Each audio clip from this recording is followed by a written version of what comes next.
Olá, meu nome é Luan e bem-vindos ao Caos Nosso de Cada Dia.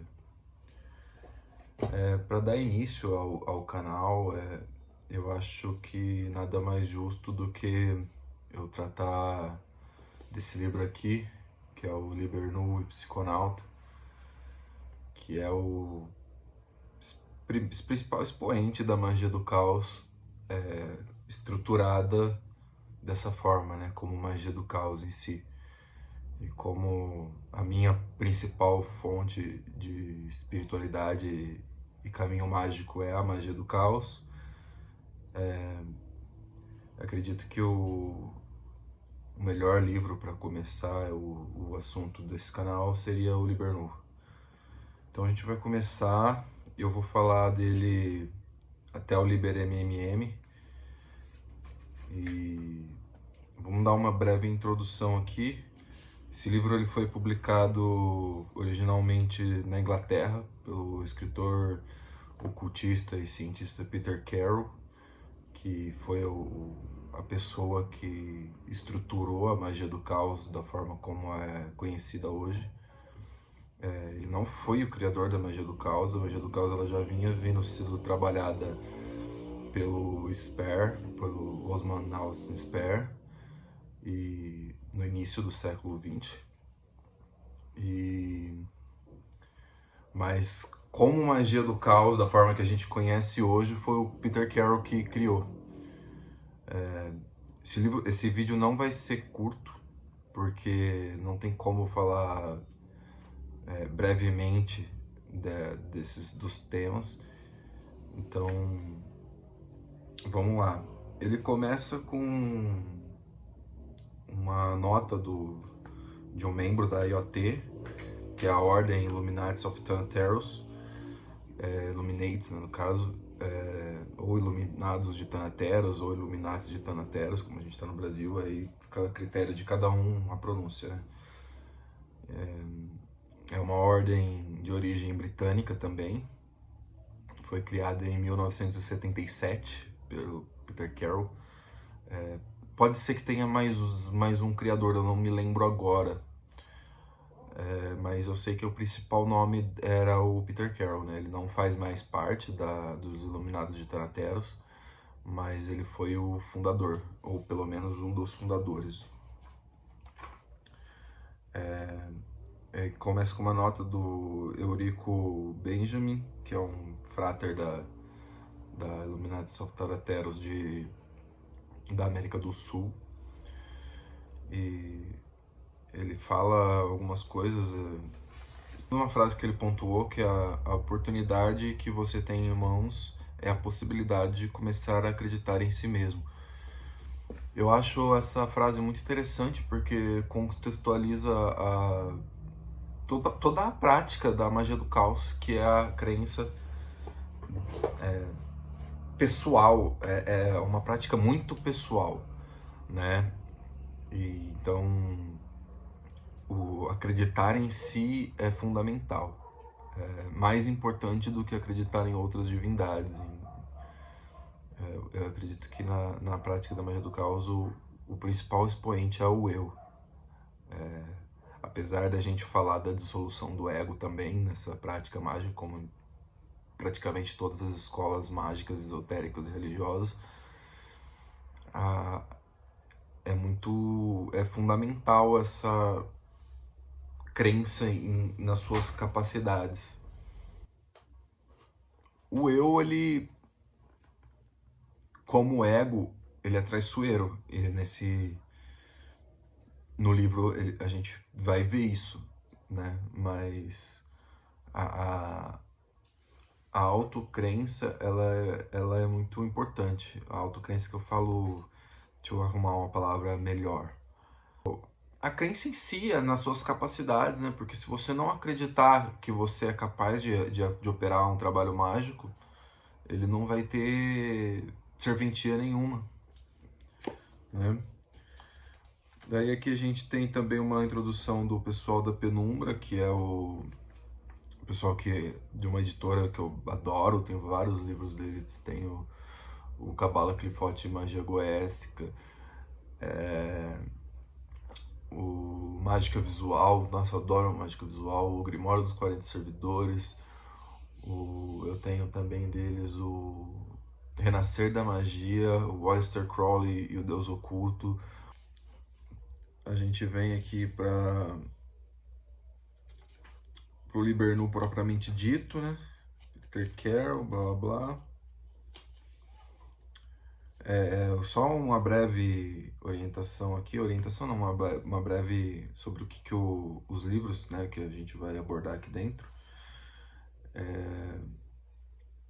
Os capítulos são a ordem e a busca, porque esse livro ele foi escrito para IoT. Ele é um livro que ele foi escrito para a ordem mágica Illuminati of Thanateros em si, né?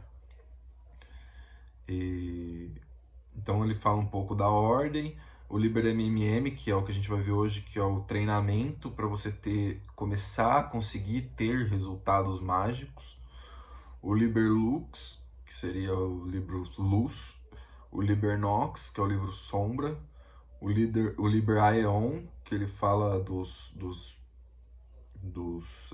segundo ele, dos Aeons, né, das eras que a humanidade viveu.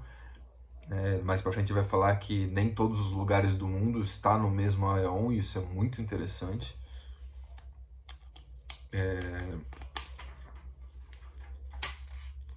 E o Liber Nu, ele termina aqui no Liber Aeon, né? Sendo o último tópico, a reencarnação. Eu queria deixar claro que esse vídeo ele é para estudo do livro, ele não corresponde a todas as minhas crenças, ele não aconselha, ele não... Esse vídeo ele não tem o intuito de fazer você acreditar ou não, ele não tem o intuito de... Nós não aconselhamos as práticas, não estamos interessados em que você, ouvinte, né, você que está assistindo o vídeo, concorde ou faça qualquer prática, é apenas para fim de estudo, tudo bem? Isso é muito importante para ser entendido.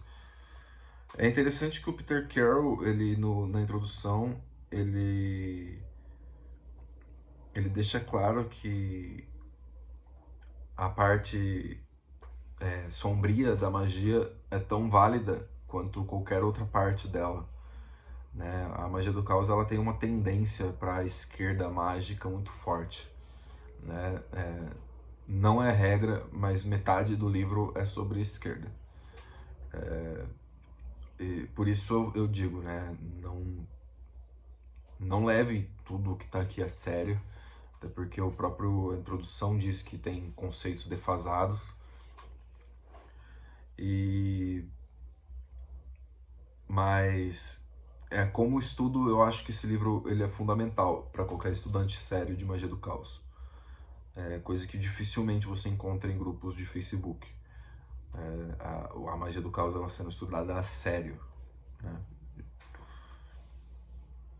Ele fala aqui na introdução que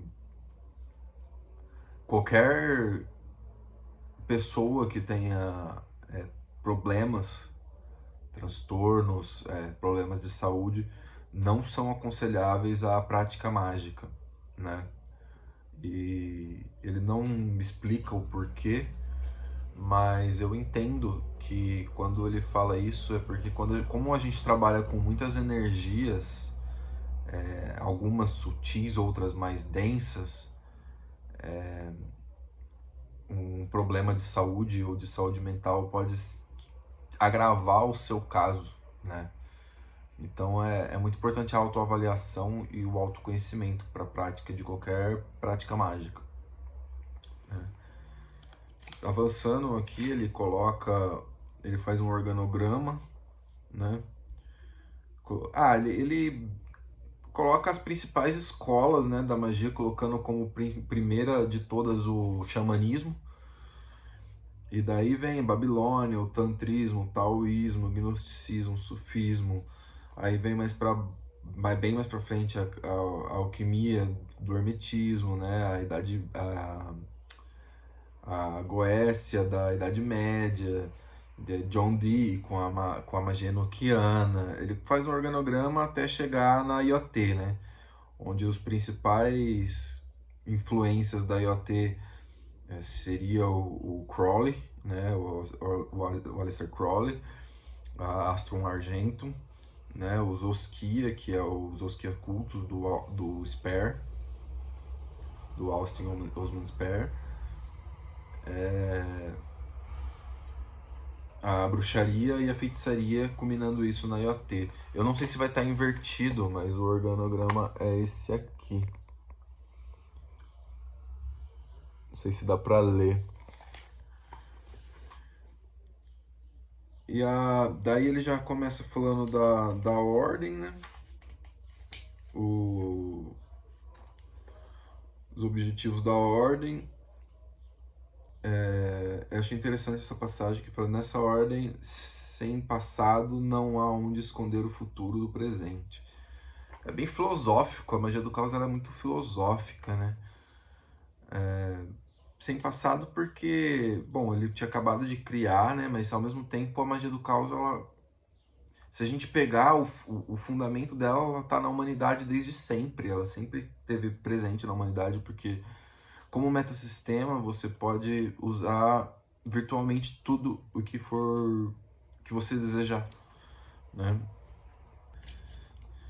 Então a gente tem aqui uma introdução do pessoal do Penumbra que eu acho muito interessante o que eles pontuam do porquê que a magia do caos ela tem grandes adeptos do Brasil, né? Grandes assim em quantidades. Tem grupos com mais de 30 mil participantes no Facebook brasileiros, assim. Porque ela, por si só, ela não é um sistema, ela é um metasistema. Então, ela agrega coisas de várias escolas da magia, da bruxaria, da feitiçaria, de religiões, né? Ele não fala tanto de religiões afros, porque não existe tão forte isso na Inglaterra, como tem na América, no Haiti, o voodoo, né? Até nos Estados Unidos, o voodoo. Em Cuba, que tem o Palo Mayombe, né? Várias escolas de voodoo, né? E aqui no Brasil, a Umbanda, a Quimbanda, o Candomblé. Então ele não aborda tanto as escolas afros, mas... Desculpe. Pode ser e deve ser incrementados também dentro da magia do caos as práticas dessas religiões, né? Porque elas trabalham muito bem a invocação. A incorporação nada mais é do que a invocação. Coisas que a gente não trabalha tanto na bruxaria. A gente trabalha mais e na magia, né? A gente trabalha mais a evocação. A gente vai ver diferenças disso no percorrer do livro. Mas eles pontuam isso, que é Cara, o Brasil, o católico vai no terreiro, o bandista vai em missa, o kardecista vai... Enfim. E essa mistura, essa riqueza cultural, ela por si só já pode ser entendida como uma manifestação do caos, né? Da magia do caos.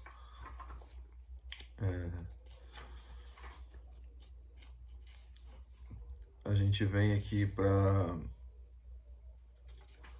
o Libernu propriamente dito, né? Peter Carroll, blá blá blá. Ele fala que a IoT pretende...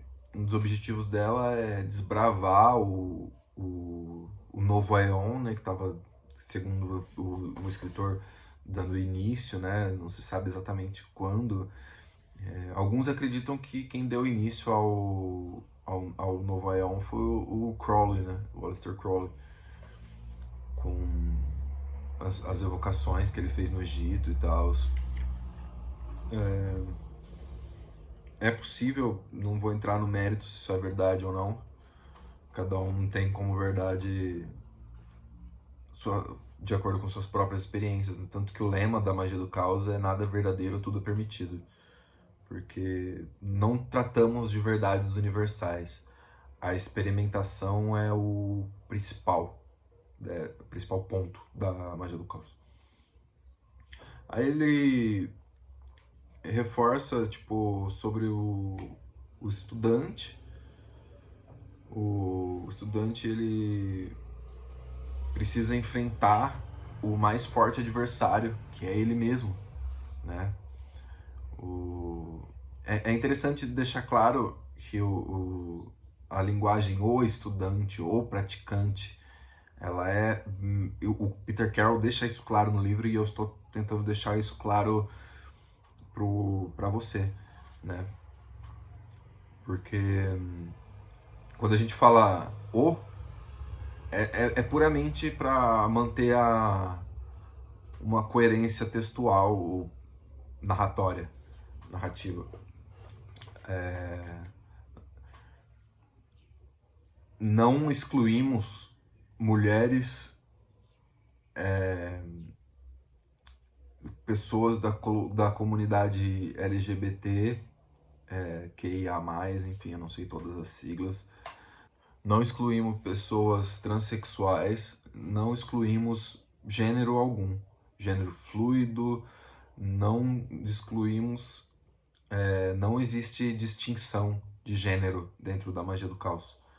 Qualquer distinção de gênero que possa existir, ela é puramente preconceito do praticante. Então, o objetivo do iniciado, do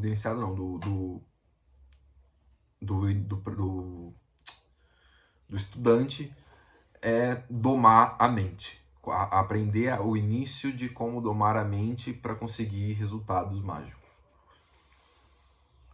Os iniciados, eles se familiarizam e buscam a perfeição. Eles se familiarizam com todos os pontos da magia, né? Feitiçaria, bruxaria, invocação, o algoedes, que ele vai falar depois, que seria o eu superior, ou o sag, enfim, e busca se especializar em uma área mágica. O adepto, ele busca a perfeição em todos os aspectos pessoais dos seus poderes mágicos, sabedoria e libertação.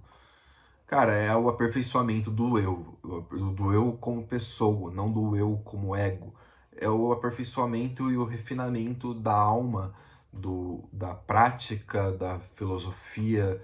É o aperfeiçoamento da pessoa, por si só. Os mestres buscam atingir os objetivos da ordem por quaisquer formas de ação ou inação que julguem necessários. Cara, essa parte ele tá falando da estrutura da ordem por si só, né? Lógico, os mestres, eles buscam a manutenção da ordem. E é muito interessante nessa ponto que ele coloca por qualquer ação ou inação. Porque a falta de agir ainda assim é uma ação. A inanição diz...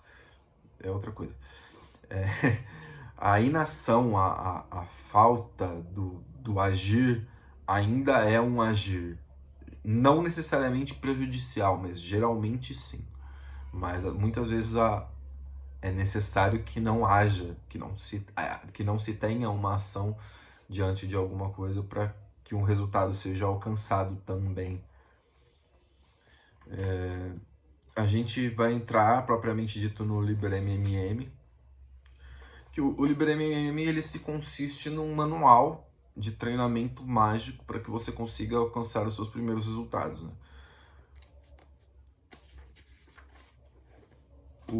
Ele vai começar aqui com o controle da mente, onde para se conseguir esse controle se segue alguns procedimentos.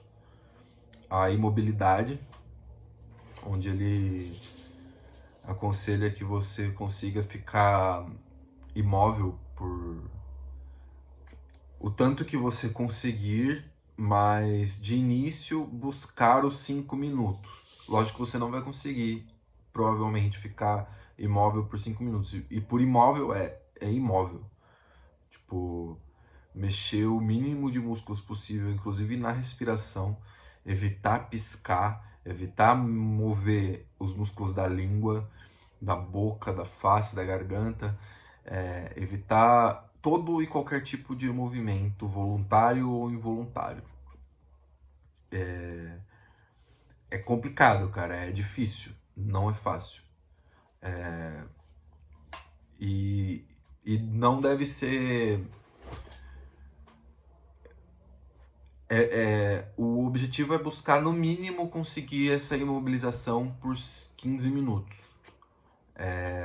Cara, esses treinamentos, assim, o Peter Carroll, ele fala que para se conseguir qualquer tipo de resultado do LiberMMM é necessária o foco mais obsessivo, o foco mais obsessivo que você possa ter, né? Você não vai conseguir bons resultados se você não tiver uma certa obsessão pelos resultados, porque a sua mente vai lutar contra você a cada minuto. E eu já fiz os treinamentos desse livro. Eles são cruéis, assim, mas foram fundamentais para eu conseguir ter resultado mágico. Depois da imobilidade, acrescentar isso o controle da respiração, né? A respiração é fundamental, e concentrar, né? Colocar a sua mente focada na sua respiração. Ele fala de que você pode manter entre uma respiração e outra o pulmão totalmente cheio e entre os intervalos e totalmente vazio, né, por alguns segundos. Cara, quem não tem nenhum tipo de estudo ou de prática, o controle da respiração pode ser extremamente agoniante no início. Depois da respiração, o não pensamento. Aqui começa, de fato, o trabalho mágico. A imobilidade e a respiração, ele coloca aqui como o pré-requisito, mas só com esses dois você não vai ter resultado mágico nenhum. O resultado mágico ele começa com o não pensamento, que é você lutar com todas as suas forças pela quietude da sua mente, o vazio, não ouvir nada. Algumas técnicas, né? Não ouvir, não ver, não, enfim, ficar em um. Ainda não estamos no transe mágico, mas isso aqui é uma pré. Como eu posso dizer? É o passo anterior do transe mágico por si só, né? O não pensamento, como eu posso dizer? O não pensamento, cara, só a mais fanática obstinação, a mais fanática tentativa vai te trazer resultados de poucos segundos de silêncio mental. Mas ele enfatiza que isso ainda é glorioso, se você conseguir. E o treino, né, conforme vai vindo, ele traz mais tempo, um intervalo maior entre o não pensamento.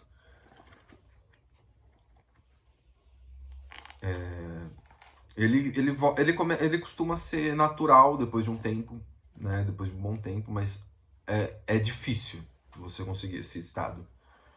E partindo daí a gente entra nos transes mágicos. Ele enfatiza aqui que a magia é a arte, a ciência de manifestar a sua vontade no mundo, né? E de fato é. Só que para isso, cara, você precisa aprender a focar a sua mente na sua vontade.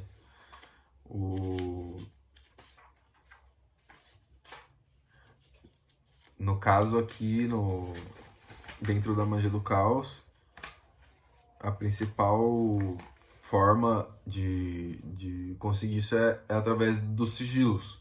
A gente vai entrar nos sigilos daqui a pouco. Assim, aqui no Trance Mágico ele fala de... Eu vou anotar os tópicos para o próximo vídeo para ficar um pouco mais fácil. Eu tô aprendendo ainda a fazer esse tipo de vídeo. Ele fala para você focar num objeto sem importância espiritual ou pessoal. Uma mancha na parede, um símbolo que não tenha significado algum, para você conseguir focar naquilo e só naquilo. E cara, poucos segundos de foco em uma coisa só vai se mostrar extremamente desafiador. Ele enfatiza isso e de fato é. A sua mente vai procurar distrações, ainda mais no nosso mundo. Isso a gente está falando de... Foi escrito em 1978. Não existia internet, não existia celular. Quer dizer, não sei se a internet já existia de alguma forma. Não lembro o ano que ela foi criada. Mas certamente não era como é hoje. Não existiam os hiperestímulos. Então, hoje em dia, isso é ainda mais difícil, devido aos estímulos, os superestímulos que estamos expostos o tempo todo. Então, para início, é importante começar o foco em objetos ou coisas sem valor nenhum, insignificantes.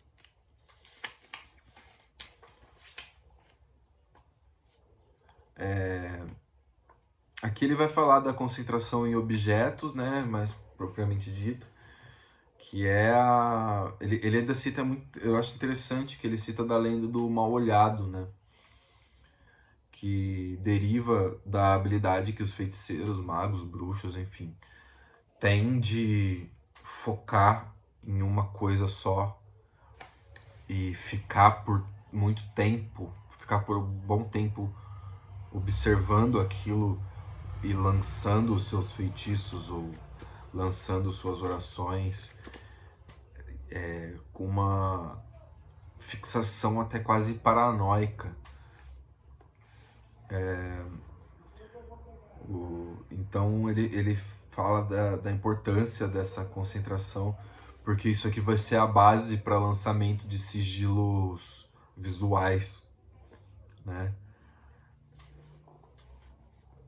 Ele fala da concentração em sons, também, que seriam mantras, né? Para você... Mantras por si só podem ser sigilos, mas podem ser apenas uma forma de você se manter concentrado e num estado alterado de consciência por mais tempo, né? Alguns mantras, né, dos mais famosos são o Aum ou Om.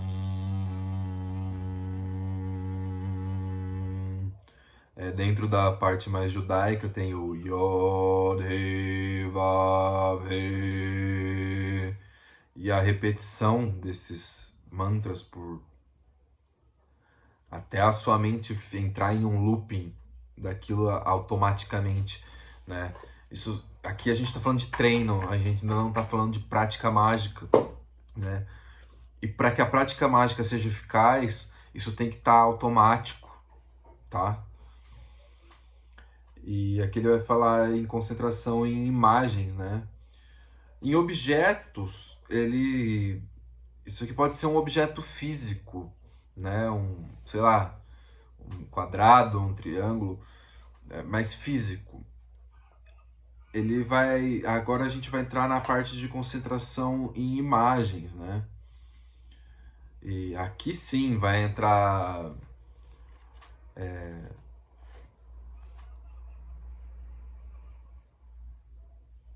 você conseguir visualizar de forma, como eu posso dizer, para você conseguir visualizar de forma, se concentrar em figuras simples, um quadrado, um triângulo. Eu falei quadrado e triângulos, mas eu quis dizer cubos, né, na parte de objetos. Se concentrar, sei lá, numa faca, se concentrar numa ferramenta, em imagem propriamente dito, é importante que sejam imagens mentais, né? Aí entra o início da visualização. Você pode treinar, ele fala de olho fechado primeiro.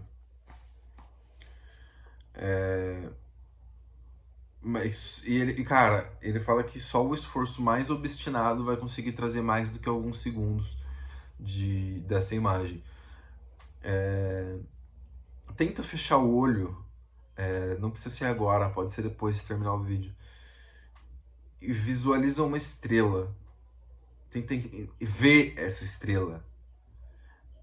E perceba o quão difícil isso é para alguém que não está acostumado.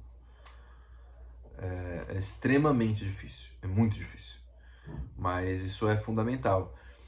E ele fala para começar primeiro de olho fechado, para depois você projetar em superfícies lisas, uma parede branca, enfim. Isso é a base para lançamento de sigilo, né?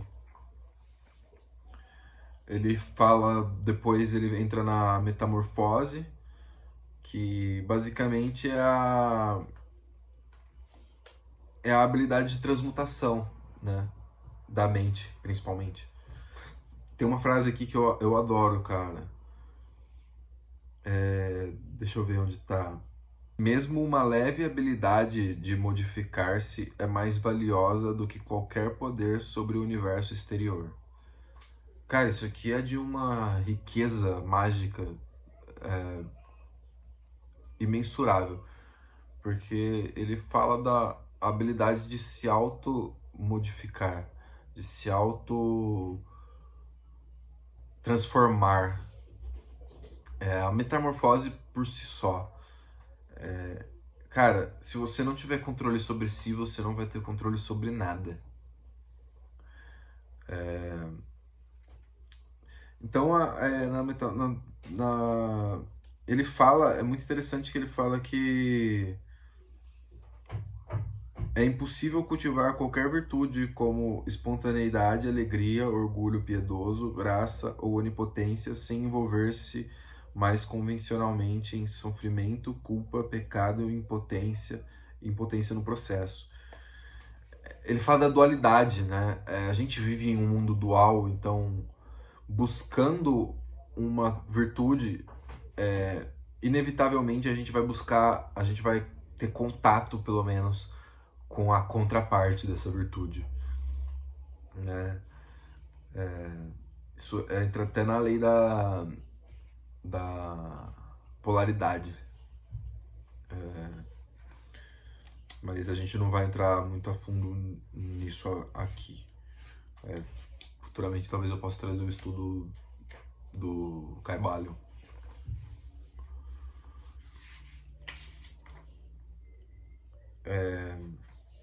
E aqui ele fala que duas coisas são necessárias pro transe mágico, né? Para se conseguir resultados, que é a gargalhada. Ele aponta a gargalhada como algo que não tem dualidade. A gargalhada é a síntese da própria gargalhada. Ele pontua o choro como uma forma infantil e subdesenvolvida da gargalhada. E de certa forma ele não está errado. Eu não concordo, talvez, com a parte de que seja infantil. O choro muitas vezes é necessário para o descarrego, como limpeza, mas tá dentro da própria gargalhada, né? É interessante que a gargalhada ela sempre foi muito associada à bruxaria, né? A magia, a gargalhada das bruxas, enfim. E ela tem esse poder de banimento. Ele vai falar o livro inteiro que um dos melhores banimentos é a gargalhada. E de fato, cara, ele pontua aqui que no início vai soar forçado, mas que com o tempo você aprende a rir, pelo menos internamente, de qualquer situação. Ele pontuou que o mundo é uma piada, o universo é uma piada de si mesmo, né? E que não cabe a nós julgar o mau gosto de algumas eventualidades que acontecem. Cara, as coisas são porque elas são. Simples assim. Então, aprender a dar gargalhada das coisas até mais... Ele fala aqui até das coisas mais lamentáveis, né? Que seja interna, não tô dizendo para você ir lá e dar risada de uma situação triste e lamentável, mas aprender a lidar com isso da melhor forma possível, né? De cabeça erguida e com as emoções o mais equilibradas o possível. E a gargalhada é uma forma de conseguir isso. A segunda coisa é a não ligação e não desinteresse. Cara, isso aqui é fundamental. Por quê?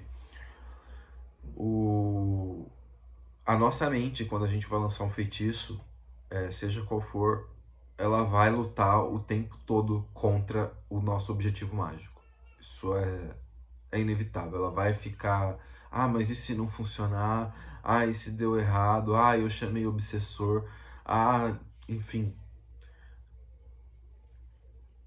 Quanto mais ligado você tiver no seu objetivo, mais a contrapartida vai vir. Então,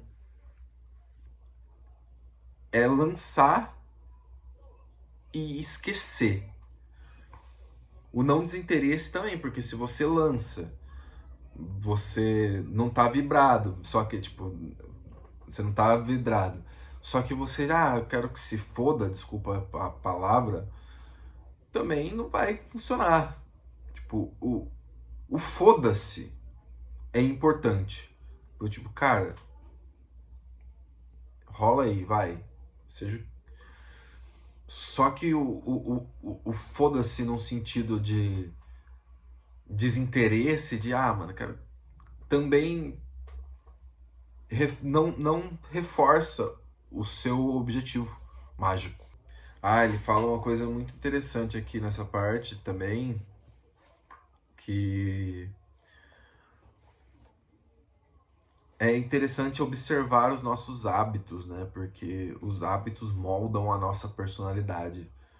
O Magista do Caos, ele visa controlar isso livremente. Ele fala que até o mais inofensivo dos hábitos moldam a nossa personalidade. E a gente tem que ser capaz de mudá-los, né? E em seguida ele fala que um treinamento para o praticante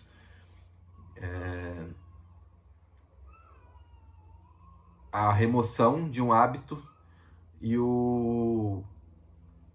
a inserção de um novo. E ele frisa que é importante que seja um hábito irrelevante, desprovido de significado pessoal ou espiritual. Porque o objetivo aqui não é trazer mudanças mais profundas, é você se acostumar a trazer mudanças, tá? Então, e que seja algo tão insignificante que seja incapaz de fracassar. Uma coisa que eu não falei aqui, mas que ele fala em todas essas etapas, é que todo e qualquer treinamento desses, desde o início até aqui e daqui para frente até o fim da vida do magista, é importante anotar no diário mágico, porque é ali que você vai ter os parâmetros da onde você está errando, da onde você está acertando, onde você teve resultado, onde você não teve, onde você tem que melhorar. Enfim, é só através do diário mágico que você vai conseguir ter esse parâmetro palpável. Ele diz que é importante que seja grande o suficiente para reservar pelo menos uma página por dia, mas, né, enfim, pode ser um diário pequeno que você consiga escrever, mas escreva mais de uma página, enfim. Pode ser narrado no celular. Hoje em dia a gente tem mais recursos, né? Eu acho interessante a escrita, mas pode ser um diário de áudio, né? E é sempre, cara, isso vai ser vai ser recorrente, essa prática. Tem que existir. E ele fala que é diária, né? Porque, assim, teoricamente, o praticante vai praticar isso diariamente. Então, a prática do diário mágico ela tem que ser diária também. Aqui ele entra na parte da magia, né? Que ele visa que na parte da magia o magista deve se familiarizar com pelo menos um sistema de divinação. Ele vai colocar aqui cartas, cristais, runas, pêndulo, radiestesia. Cara, pode ser por ossos, enfim. Só que ele frisa que é importante que nesse aspecto, né, não é interessante algo que seja extremamente aleatório. Ele não recomenda a astrologia para esse caso.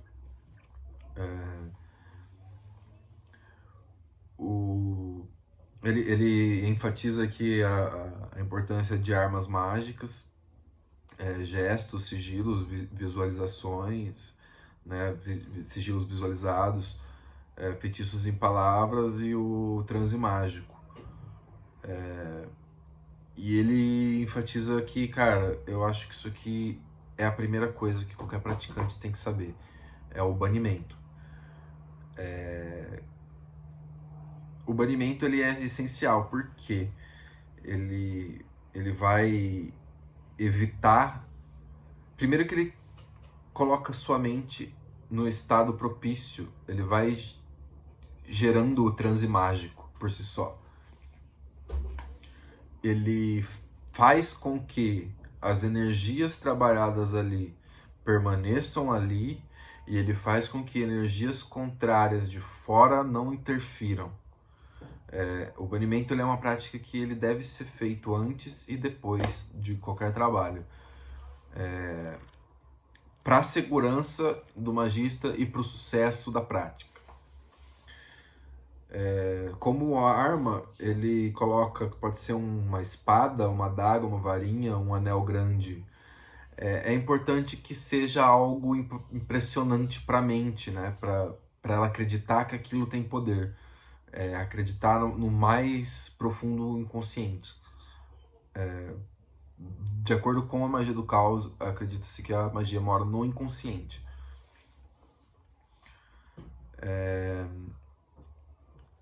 Ele dá ele coloca uns exemplos de desenhos de como você pode fazer um banimento. Esses são só exemplos, né? Não precisa ser assim. Ele dá preferência para objetos tridimensionais, uma esfera, uma pirâmide, pode ser um pentagrama, ele coloca aqui que pode ser uma estrela do caos, né? Enfim.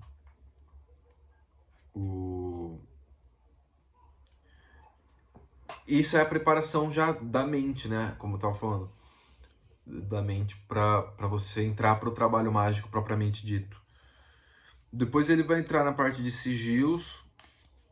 É interessante que, tipo, ele coloca aqui algumas formas de sigilo, né? Que é primeiro o tradicional, né?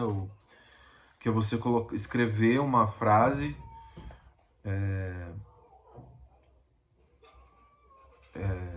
ele coloca exemplos aqui, ele fala que não é aconselhado seguir esses exemplos, que são apenas exemplos para você ter uma noção de como faz um sigilo. Ele escreve em inglês, né? I wish to obtain the Necronomicon. Ou eu desejo obter o Necronomicon.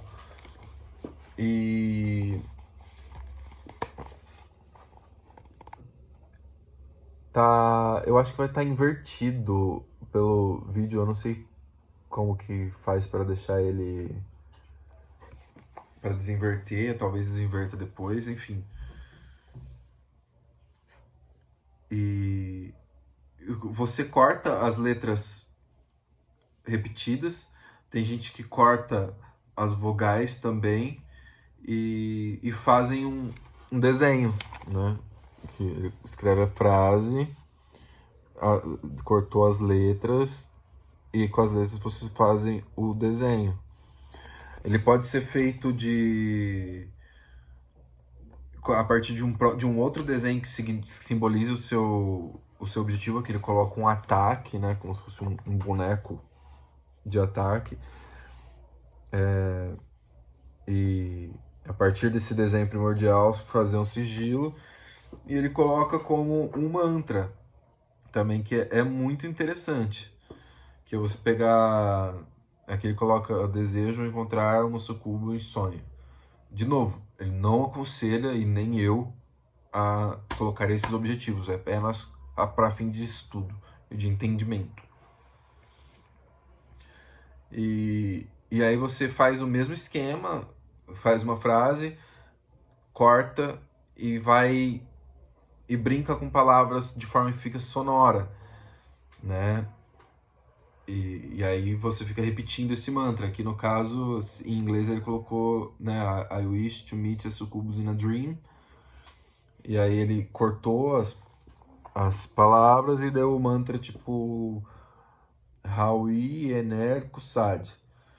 E aí se você repete isso, pode ser, sei lá, de forma mântrica mesmo, vibrando. Haui Ener Kusad. Um exemplo. Enfim, cada um vai da forma que preferir.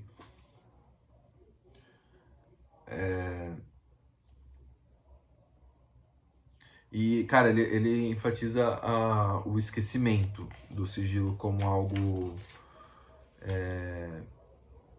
fundamental.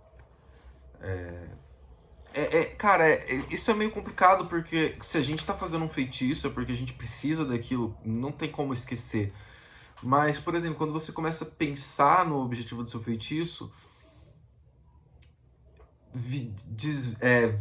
coloca sua mente em outra coisa, sei lá, vai pensar em futebol, vai jogar um videogame, vai trabalhar, enfim, não ficar bitolado, porque aquilo, é o que eu falei, a sua mente ela vai lutar contra o seu objetivo, cara. Ela vai pensar em falha, ele fala que isso é o sensor psíquico. Eu acho até engraçado que o pessoal da Penumbra coloca o sensor psíquico como se fosse um Galvão Bueno narrando na sua mente. E de fato é isso, cara. Nossa, eu adoro esse trocadilho. Depois dos sigilos, ele vai colocar o trabalho de sonhos, né? Para o Magista do Caos, o trabalho no sonho ele é fundamental. É fundamental a gente ter acesso irrestrito aos nossos sonhos. E para isso, ele coloca como... Até porque o controle dos sonhos também gera um controle da projeção astral, né? Ele coloca a projeção astral como entre aspas, porque pode ser entendida como um sonho. Eu entendo como dois fenômenos separados, mas enfim, aí é só uma questão de entendimento. E cara, caderno de sonhos, diário de sonhos, não tem outra coisa. Existem algumas técnicas para sonho lúcido hoje em dia na internet, né? Você pode pesquisar, muito eficazes por sinal. Pode ser criado um sigilo para se lembrar dos sonhos. Você pode focar em um objeto para se lembrar, sei lá, um relógio de parede daqueles de madeira que fica em pé, assim, de pêndulo. E isso pode até ajudar você a perceber que está em um sonho. E escrever o que você lembrar logo que você acordar, porque senão é a única forma de você ter cada vez mais acesso aos seus sonhos. Os sonhos, eles são mensagens, eles podem ser usados para trabalho mágico, ele pode ser usado para projeção astral, para você fazer trabalhos dos mais infinitos fins, para alcançar outros planos de existência. Enfim, é fundamental para o praticante. E terminando de falar dos sonhos a gente termina a parte do Liberando MM. E aqui já, próximo vídeo já vai entrar nos currículos do iniciado, que é o Liberlux e o Libernox, né? Que é o livro Luz e o livro Sombra. Eu sei que foi um vídeo bem longo, mas não tem como falar brevemente desses assuntos para que seja compreendido. Se você puder deixar um like aí, compartilhar com quem tem interesse no assunto, eu agradeço profundamente.